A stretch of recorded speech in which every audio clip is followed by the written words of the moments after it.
Hi Luan, Leo here. My mom always said I was a medium like half my family, but I never believed it. That's because I saw them having visions that really happened, reading people's palms, the predictions coming true.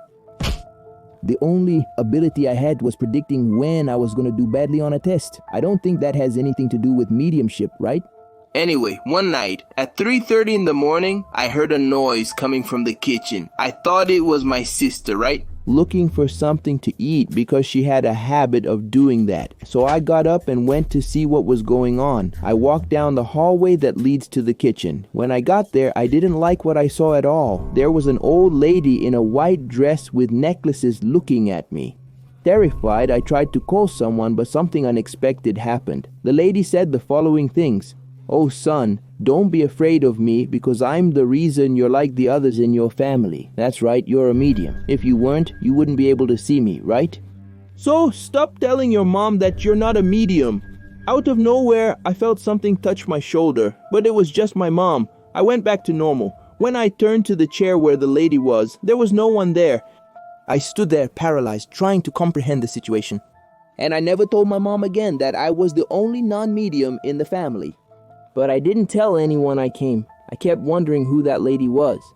Was it some spirit that was watching us and said those things to me? I don't know. Send a shout out to Manaus and a big hug, Leo Augusto. Thanks. Hi Leo Augusto, this is Dakeson. I'm 13 years old and I want to tell a story that terrified me. A year ago, my cousin and I really liked spending the day playing PlayStation 2. We would spend hours and hours playing. Then one day at school, he showed me a game and suggested, "Dude, let's play this game here.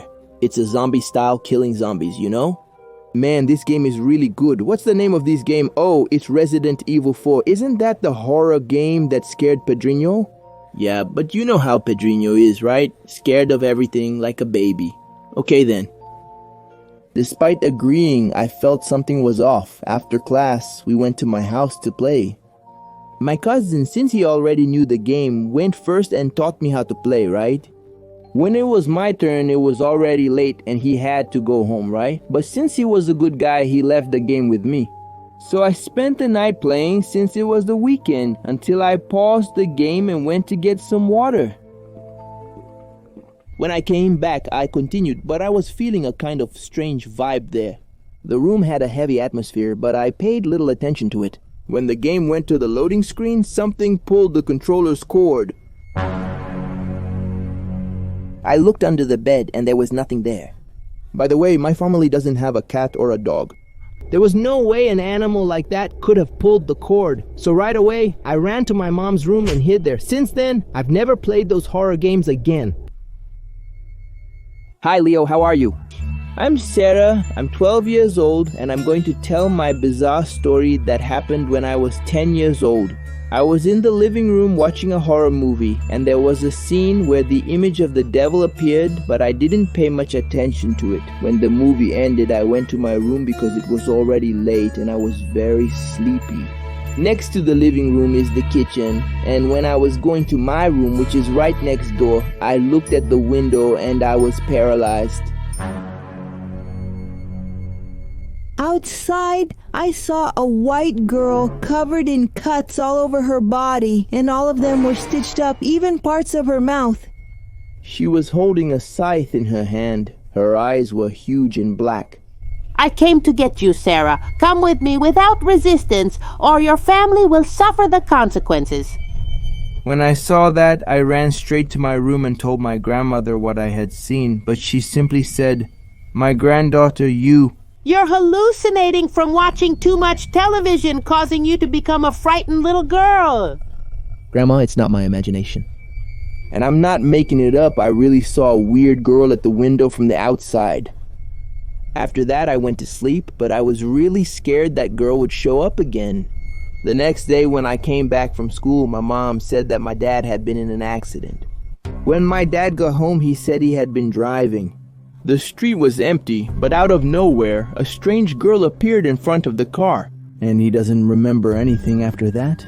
I panicked and started thinking about that bizarre girl. When night came, I saw her again, but this time she looked even more macabre. Blood was coming out of her eyes and her mouth too. She had written on the window, "Be careful, because every night I watch you, and your coffin is ready." I ran straight to the bedroom and started asking for divine protection. My Almighty God, deliver my family from evil, from bad things, from the soulless demons who want our misfortune. Amen. After that, I never watched a horror movie again because I was afraid something bad would happen again. Thank God I never saw her again. Thank you, Leo Augusto, for reading my story. Hello, Leo Augusto. I'm Joseph Clayson. Today I'll tell a story I saw firsthand. I had gone to study at a school closer to home because the previous one was really far away and I spent a lot of time on the bus. So my mom decided to enroll me in this one to make things easier. On the first day of school, I met some really nice people, João and Severino. They took me to see all the places in the school. It seemed like any other school except for one thing. The back courtyard, for some reason, was fenced off and had several signs posted. Danger! Stay away. They told me a really weird story that involved this courtyard. 10 years ago, something really strange happened there. During recess, a 6th grade student was playing there when he saw that the sewer duct cover was open. As soon as he saw that, he got curious to see what was at the end of that tunnel. With a few classmates, they decided to go take a look. They went into that place. It was narrow for an adult, but for a 12-year-old child, you could walk through with a bit of difficulty. The story goes that they walked through the underground for about 500 meters beneath the ground, but for some reason, they couldn't go any further. According to a friend of his, when they were at the fork, something grabbed the boy by the feet and he couldn't move from the spot. Since the water was up to their ankles, they couldn't see what it was. That's when his friends got scared and ran back, leaving him behind, trapped.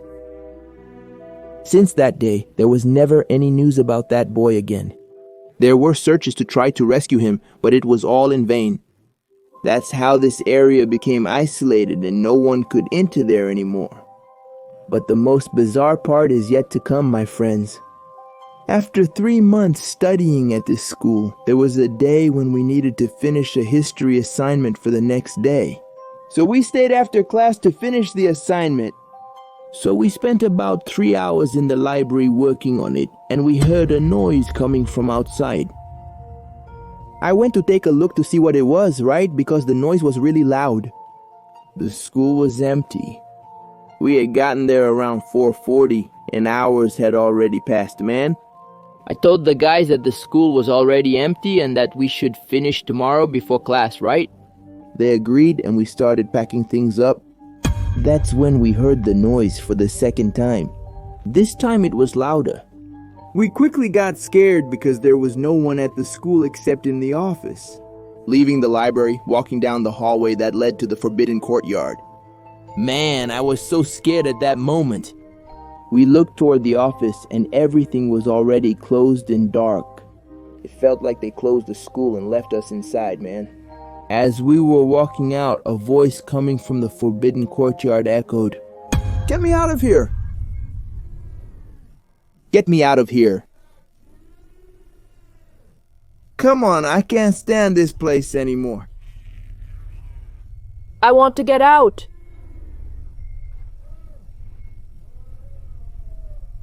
We crapped 3 kilos right then. The voice emanated from the manhole. We ran out of there, man. They really forgot about us in the library because the gate was locked too. We had to climb over a 2-meter high wall. After a lot of effort, we managed to get out. The next day, I met my classmates in front of the school so we could finish the assignment, the history one. We went in still scared about what had happened the day before. We walked through the forbidden courtyard and everything was just like before. We went to the library again. When I opened my backpack, I saw that it was poorly closed. In my desperation, I didn't close my backpack properly and lost my assignment. It must have fallen when we jumped over the school wall. That day we really got screwed, man, because we were the only ones who didn't turn in the assignment. We told the teacher everything that happened, about the haunting in the courtyard and our escape, but he didn't believe a word we said. He thought we were making up excuses to avoid doing the assignment. But I needed to prove that it wasn't just an illusion in our heads. We really did hear that supernatural manifestation coming from that mysterious place. That's when I convinced my friends to enter the cursed courtyard and investigate what was happening in that place. We waited for everyone to leave the school while hiding in the bathroom, and when it was 6 o'clock in the evening or at night, we started our investigation. The first obstacle was the padlock that blocked the passage to the sinister courtyard. But my classmate was a specialist in opening padlocks. With his paperclip, he could pick any lock. Lock successfully opened. We approached the opening that gave access to the sewage ducts, the supposed place where the boys entered 10 years ago. We removed the wooden cover that was blocking the passage and went in. The place was too dark to see anything, so I turned on my phone's flashlight to see the way. Man, it was really hard to move around in that tunnel. After walking for 5 minutes, we were already regretting having come there, but we didn't turn back. We kept walking until we found a dead rat. The curious thing was that the animal was headless. Just ahead, we reached a fork. The supposed place where the boy got stuck. To our surprise, when we looked at the ground, we saw a skeleton of his foot stuck to the floor. Whoa. So the story was real? Someone got there and got stuck. My friends freaked out when they saw it, man, and ran back, leaving me behind. Now I was really starting to get scared. Then I heard someone coming in my direction. Hey, get me out of here! I can't take this place anymore. To set myself free, I need your blood, boy. Come here. I couldn't really see what was coming, man, and I ran back to get out. It felt like I ran for an hour, because I never reached the exit, dude. I blocked off that place, not a sign of my friends. They had already left. I jumped over that wall again and went home. I asked my mom to take me out of that weird school, but she didn't believe me either, man. Nobody believes me, God. What's happening? Too bad I didn't snap a pic, but it was pitch black, so you wouldn't have seen anything anyway. I had to keep studying there. My classmates didn't even talk to me anymore because of what happened. I spent another 3 years studying at that school and always staying far away from that place. Sometimes I heard the call coming from deep down there. That was my story, Leo. I hope you liked it. I still dream about that creature calling me. Hello, Leo. My name is Paolo Vito. I live in a small town in the interior of Sara. One day I was playing with my friends on the street. Josefino had gotten a camera from his father, and he was taking lots of pictures of the group. Another friend, Retardadson, came up with a very strange idea to take a camera and take pictures inside a cemetery in the city. The group thought it was challenging and fun. Except for Josefino, the owner of the camera. But not to be the odd one out, he agreed to take the pictures. We went to the cemetery, went in and started. Go ahead, Josefino, take a cool picture of me.